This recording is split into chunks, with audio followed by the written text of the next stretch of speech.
بسم الله الرحمن الرحيم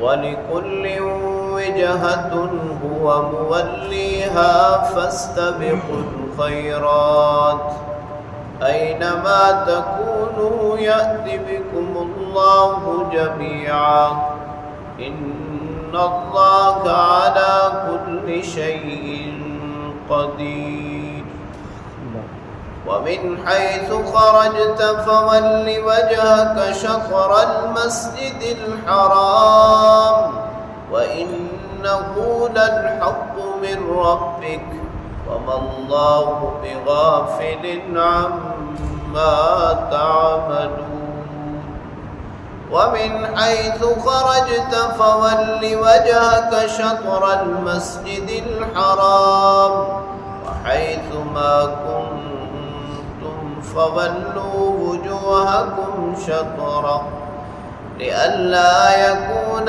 للناس عليكم حجة إلا الذين ظلموا منهم فلا تخشوهم واخشوني ولأتم نعمتي عليكم ولعلكم تهتدون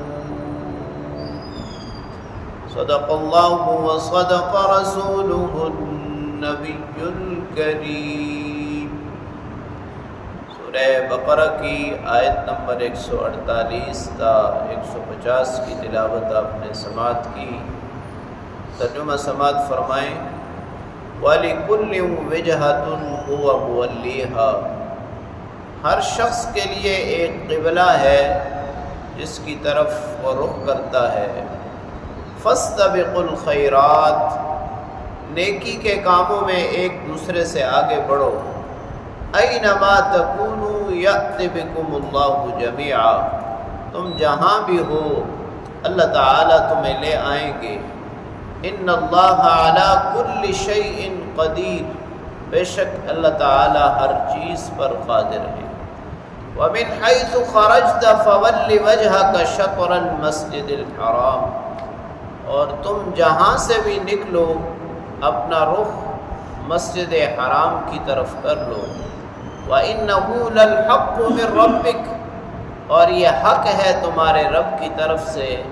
وَمَا اللَّهُ بِغَافِلٍ عَمَّا تَعْمَلُونَ، اللہ رب العالمین غافل نہیں ہیں تمہارے اعمال سے. وَمِنْ حَيْثُ خَرَجْتَ فَوَلِّ وَجْهَكَ شَطْرَ الْمَسْجِدِ الْحَرَامِ، اور تم جہاں سے بھی نکلو اپنا رخ مسجد حرام کی طرف کر لو. وَحَيْثُ مَا كُنْتُمْ فَوَلُّوا وُجُوهَكُمْ شَطْرًا، اور تم جہاں بھی ہو اپنا رخ اسی طرف رکھو. لِأَلَّا يَكُونَ لِلنَّاسِ عَلَيْكُمْ حُجَّةٌ، تاکہ تمہارے خلاف لوگوں کے پاس کوئی دلیل نہ ہو، کوئی حجت نہ ہو. إِلَّا الَّذِينَ ظَلَمُوا مِنْهُمْ، سوائے ان لوگوں کے کہ جنہوں نے ظلم کیا. فَلَا تَخْشَوْهُمْ، ان سے مت ڈرو. وَاخْشَوْنِي، مجھ سے ڈرو. وَلِأُتِمَّ نِعْمَتِي عَلَيْكُمْ، تاکہ میں اپنی نعمت تمہارے اوپر تام کر دوں. وَلَعَلَّكُمْ تَهْتَدُونَ، اور تاکہ تم ہدایت یافتہ ہو جاؤ، ہدایت پا جاؤ. تحویل قبلہ کے بعد یہودیوں نے اس مسئلے کو بہت زیادہ بیان کرنا شروع کر دیا، ہر وقت زیر بحث رہتا.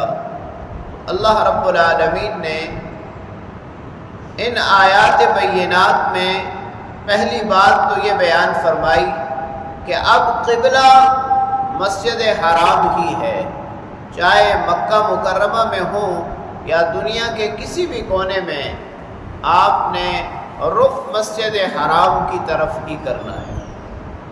دوسری بات یہ بیان فرمائی کہ جہت قبلہ، تحویل قبلہ اللہ رب العالمین کے احکام میں سے ایک حکم ہے. اس کو حق و باطل کا معیار مت قرار دو اور صرف اسی پر تکیہ کر کے مت بیٹھ جاؤ.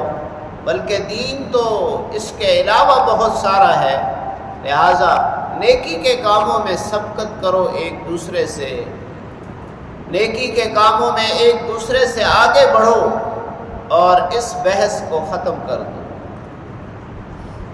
تیسری بات یہ بھی بیان فرمائی کہ اللہ رب العالمین ہر چیز پر قادر ہیں، اللہ جب چاہیں گے تمہیں موت دیں گے، جب چاہیں گے زندگی دیں گے،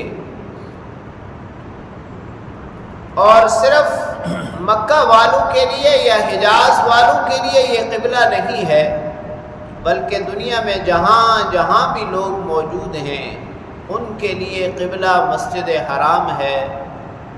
اور پھر مسجد حرام سے مراد مسجد حرام کی سمت ہے، عین مسجد حرام نہیں ہے، تاکہ دنیا میں رہنے والے لوگوں کے لیے کوئی تردد نہ ہو، کوئی مشکل نہ ہو۔